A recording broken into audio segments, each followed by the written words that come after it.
40% COVID deaths, people had diabetes.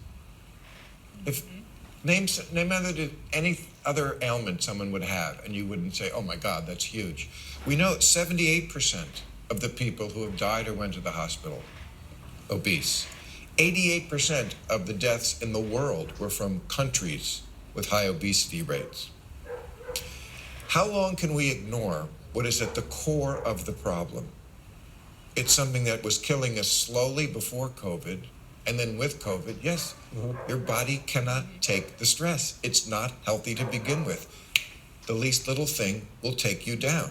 This is from CNN about July 29th, I think. The White House is frustrated with what it views as alarmist and in some cases flat-out misleading news coverage about the Delta variant. This is why I don't trust either side. Me either. And they were, New York Times wrote, the Delta variant may be spread by vaccinated people as easily as the unvaccinated. And then the White House fired back, vaccinated people do not transmit the virus at the same rate as unvaccinated, and if you fail to include that context, you're doing it wrong. So let's take a... Obviously, government is frustrated with media. Sure. And I brought this fact up a few months ago.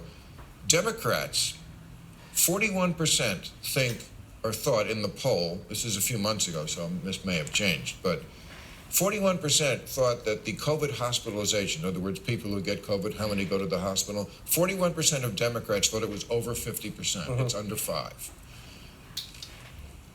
So this is a crisis of hospitalization and hospital capacity. Right. And when we are getting to a place where 99% of ICU beds are overtaken, you got to wear a mask. And we should be wearing a mask before that so we're not getting to that place. All right, our kids should be wearing masks until they can get vaccinated, wearing them in schools. But that is not to say that we should be doing this forever. We should see the light at the end of the tunnel, and we're not talking about that nearly enough.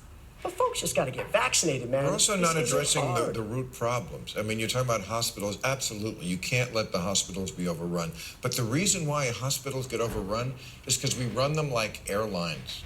100%. They're for-profit. Just the way an airline can never have an empty seat, the hospitals don't want empty beds. So they're always at almost capacity. Absolutely. That's no way to run a hospital.